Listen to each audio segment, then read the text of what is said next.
জনের বক্তব্যে উঠে আসছে যেমনটা যে বাংলাদেশ থেকে কয়েকজন এসেছিল এবং গত কয়েকদিনের মধ্যে গত 10 থেকে 20 দিনের মধ্যে তারা আস্তে আস্তে এই জায়গা ছেড়ে তারা আস্তে আস্তে পালিয়ে যাচ্ছেন। এখানে অনেকেই যাচ্ছে সব, হ্যাঁ চলে যাচ্ছে সব। কেন চলে যাচ্ছে? এই যে সব ইয়ে হচ্ছে সব আছে সবই প্রায় অন্য দেশের লোক এখানে সব। তারা এবার এসআইআর এর জন্য তারা চলে যাচ্ছে সব। পুরো ফাঁকা হয়ে গেছে না, সব পুরো ফাঁকা হয়ে গেছে। বহুত লোক ছিল, সব ফাঁকা হয়ে গেছে সব। বাইরে থেকে বাংলাদেশ থেকে এসে থাকতো আছে চলে গেছে, আছে কেউ কেউ আছে চলে গেছে সবাই সবাই চলে গেছে, কিছু কিছু আছে ওরাও যাবে বলছে, মানে এসআইআর জন্য বলছে, তো এসআইআর জন্য। আগে যারা কিছু বাংলাদেশে পাসপোর্ট আসছিল, আচ্ছা তারা চলে গেছে, মানে এই রিসেন্ট চলে গেছে তারা। হ্যাঁ, এখান থেকে 10 দিন 20 দিন আগে চলে গেছে। এখন আগে যাদেরকে দেখতেন তাদেরকে কি এখন আর দেখতে পাচ্ছেন এখানে? না, তারা কোথায় গেছে তাও জানি না। মানে আগে যাদেরকে দেখতেন তাদেরকে এখন আর দেখতে পাচ্ছেন না? না, অন্তত 95 থেকে বেশিরভাগ 95% বা তারও বেশি বাংলাদেশি যারা এখানে থাকতো এই এলাকাতে, তারা কিন্তু ইতিমধ্যে এই এলাকা ছেড়ে দিয়েছে। এসআইআর পদ্ধতি চালু হওয়ার পর থেকে কিন্তু আস্তে আস্তে এই এলাকা ছেড়ে তারা কিন্তু চলে গিয়েছে। ভিডিও জার্নালিস্ট পিনাকি নন্দীর সঙ্গে সুখেন্দু সরকার, রিপাবলিক বাংলা, নিউ টাউন। সৈকতগিরি, প্রথমত আমি আপনাকে ধন্যবাদ জানাবো। আপনি আর যাই হোক অন্তত পুরো মুসলমান সমাজকে খারাপ বলে দাগিয়ে দেননি, ভারতীয় মুসলমানদের ভালো দিয়েছেন। যে ন্যারেটিভ বিজেপি এই রাজ্যে শুরু করেছে মুসলমান মানেই খারাপ, সেখান থেকে ভারতীয় মুসলমানদের প্রতি যে আপনাদের একটু ভালোবাসা তৈরি হয়েছে, এর জন্য আপনাদের শুভেচ্ছা, ধন্যবাদ। প্রশ্ন হচ্ছে এসআইআর নিয়ে আতঙ্কে কে রয়েছে? বাংলার কোনো মানুষ আতঙ্কে নেই, আতঙ্ক তৈরি করা হচ্ছে। কারা তৈরি করছে? মমতা বন্দ্যোপাধ্যায়। কারা তৈরি করছে? তারা বলছে যে এখান থেকে এমন ছুঁড়ে ফেলবে, বাংলাদেশে ফেলবে। 2002 সালে, আমি সন্ময়দার লাস্ট লাইন থেকে শুরু করছি, 2002 সালে আমাদের সরকার, কখনো কংগ্রেস দিল্লিতে, কখনো বিজেপি দিল্লিতে, 69 লাখ, কখনো 35 লাখ, কখনো 45 লাখ নাম বাদ গেছে। একবারও তো কোথাও কোনো রাস্তায় প্রতিবাদ হয়নি। কে কাগজ দেখাবে না বলেছে? তো বাড়ি বাড়ি হই হই করে এসআইআর হচ্ছে, সব দলের বিএলএরা রাস্তায় নেমেছে। এলাকার পর এলাকায় মানুষ নিজের কাগজপত্র নিয়ে তৈরি। আমরাও পরিষ্কারভাবে বলছি, একজনও অবৈধ নাগরিককে ভোটাধিকার যাতে দিতে না পারে, একজন অনুপ্রবেশকারী যার ভোটার কার্ড নেই, আধার কার্ড নেই, কোনো প্রমাণ নেই, কাগজ নেই, সে ভারতীয় গণতন্ত্রে বাংলা নির্বাচনে অংশগ্রহণ করতে পারে না। তাহলে ভয়ে ঘুম কার উড়ে যাচ্ছে? যেই ভুয়ো ভোটার, ছাপ্পা ভোটার, অনুপ্রবেশকারীদের শেল্টার দিয়ে কোটি কোটি টাকার নেক্সাস তৈরি করেছে, সেই মমতা বন্দ্যোপাধ্যায়। দায়িত্ব কার? নির্বাচন কমিশনের দায়িত্ব। একজনও যাতে কোনো অবৈধ ভোটারের নাম ভোটার তালিকায় না থাকে, একজনও যাতে মৃত ভোটারের নাম না থাকে, দায়িত্ব কার? এই যে আপনার রিপাবলিককে আমি ধন্যবাদ জানাবো, একজন কম বয়সী সাংবাদিক যেভাবে আসল গ্রাউন্ড রিপোর্ট নিয়ে এলো, 1200 টাকা, 2000 টাকা, 3000 টাকা, কাকদ্বীপে কোটি কোটি টাকার আধার কেলেঙ্কারি, সীমান্ত এলাকায় তৃণমূলের আলোরানী সরকার বলেছে জাকিরবাবুকে যোগাযোগ করুন, ভোটার এই কার্ড, আধার কার্ড হয়ে যাবে। কেন কেন্দ্রীয় সরকার, স্বরাষ্ট্র দপ্তর তৃণমূলের ওই নেতাদের বিরুদ্ধে অ্যাকশন নেয়নি? কেন ব্যবস্থা গ্রহণ করেনি মমতা বন্দ্যোপাধ্যায়, অভিষেক বন্দ্যোপাধ্যায়? নির্বাচন কমিশনকে আক্রমণ করছে, প্রতিদিন বিএলওদের হেনস্থা করা হচ্ছে, তাদের গায়ে হাত তোলা হচ্ছে, টর্চার করা হচ্ছে।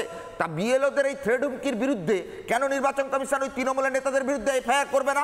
কেন মমতার বিরুদ্ধে এফআইআর করবে না? আমি এক লাইন আরেকটা দেখাতে হবে, আরেকটা ছোট করে। আপনি বারবার বললেন না 5 তলা মল পুরোটাই অনুপ্রবেশকারী। দারুণ ন্যারেটিভ ময়ূকদা। এই রাজ্যে 2002-তে এসআইআর হয়েছিল, এসএসসিও হয়েছিল। এই রাজ্যে 14 তলায় কয়লা চুরি, গরু চুরি, এসএসসি প্রাইমারি চুরি ফাইল আছে।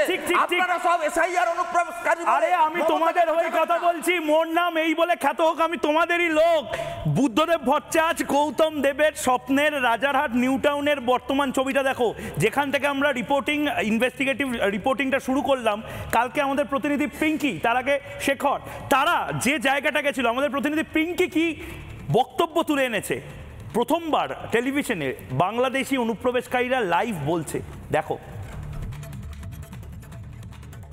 ভোটার কার্ডের জন্য টাকা দিয়েছিলেন? না না, ভোটার কার্ড আমাদের কিচ্ছু নেই। হ্যাঁ, কিচ্ছু নেই। আধার কার্ড? আচ্ছা, কিচ্ছু নেই। কেন নেই? কেন বানাননি? কেন বানায়নি। কতদিন আগে এসেছেন? কিছু অনেকদিন, প্রায় আপনার এই 12-13 বছর হচ্ছে। কোন জেলায় ছিল বাড়ি? খুলনা জেলা। খুলনা? এখন তো এসআইআর হচ্ছে। হ্যাঁ, এখানে চলে যাবো। এরকম কতদিন পর চলে যাবেন? 2 মাসের কাজ করে চলে যাবো।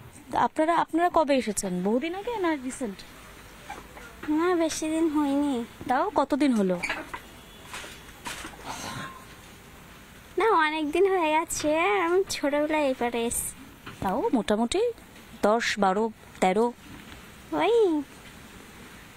12-13 বছর হয়ে গেছে। পড়াশোনা? না পড়াশোনা না, বিয়ে হয়ে গেছে। মানে পড়াশোনা কি এখানে করেছো না বাংলাদেশে হ্যাঁ, করেছো? এখানে করেছিলাম। এখানে করেছেন? কোন স্কুলে করেছিলেন? সে ঘনি মোল্লাপাড়ার দিকে। সেটা কোথায়? সে ওইদিকে। কত দূর? মানে এখানে না, তাও এবার সেই ইকো পার্কের দিকে। ইকো পার্কের দিকে? ইন্দ্রজিৎ কি বলবে? মানে এটা ভয় কিন্তু ইন্দ্রজিৎ ঘোষেরও, ময়ূক রঞ্জন ঘোষেরও, সৈকত গিরি, আমাদের পটাশপুরের ছেলেরও, আবার মইদুলদারও। সন্ময়দার তো রয়েছে। সন্ময়দা এমনিতেই সুন্দরবনের এদিক ওদিক মাঝে মধ্যেই করতে হয়। হ্যাঁ বলবো? হ্যাঁ বলো। হ্যাঁ, ব্যাপারটা হচ্ছে যে আমার এই প্রায় 45 মিনিট ধরে শুনলাম তোমার এই হার হিম করা শো, মানে যেটা তুমি শুরু করেছিলে, আর তার থেকেও বেশি মানে ভয় দেখানো, মানে ভয় পেয়েছি যখন তোমাদের প্রতিনিধি আমাকে এখানে আসার জন্য ইনভাইট করে আমাকে হোয়াটসঅ্যাপে আজকের বিষয়টা তুলে ধরলো যে আপনার চারপাশে ঠিক ঠিক করছে অনুপ্রবেশকারী, খেদাতেই হবে, মানে একের পরে ওকে অনুপ্রবেশকারী। আমি না রাস্তা দিয়ে আস্তে আস্তে দেখছিলাম কে অনুপ্রবেশকারী, কে রোহিঙ্গা, কে, মানে এইরকম। যদি আপনারা যারা যারা দর্শক আছেন আপনার পাশে কেউ রোহিঙ্গা পেলে বা অনুপ্রবেশকারী পেলে সঙ্গে সঙ্গে খবর দেবেন তো ময়ূক রঞ্জন ঘোষের এই হার হিম করা স্ট্যান্ড আপ কমেডি বা যাই হোক এই শোতে। কেন আজকে যে প্রতিবেদনগুলো আপনারা সারাক্ষণ ধরে দেখাচ্ছেন না, সেই প্রতিবেদনগুলো দেখছিলাম আর আমি ভাবছিলাম আমার বাবা বাংলাদেশ থেকে 60 বছর হলে এখানে চলে এসছে, আমার মা 50 বছর হলে চলে এসছে, এখনো পর্যন্ত আমার বাড়িতে না তারা 60% চেঞ্জ করতে পারলো, 30% বাংলা ভাষায় কথা বলে। যারা 2 বছর 5 বছর 10 বছর এসছে তারা কি সুন্দর এই দেশের ভাষায় কথা বলে যাচ্ছে, আর বলছে তাদের ভাষার টোনের মধ্যে বাংলাদেশের কোনো ছাপ নেই, তারা বলে যাচ্ছে আমরা এসছি আমরা এসছি। যাই হোক, আপনার কথায় তর্কের খাতিরে মেনে নিলাম। ইন্দ্রজিৎ, এটার জন্য তো তোমাদের তদন্ত করতে হবে, তদন্তটা শুরু করো না। একজন আরে পুলিশ এখনো যায়নি, কি অবস্থা পাবো? সেটাই সেটা। একজন বলছে 3000 টাকায় আমাকে এখান থেকে বাংলাদেশ থেকে ভারতে পার করে দিল।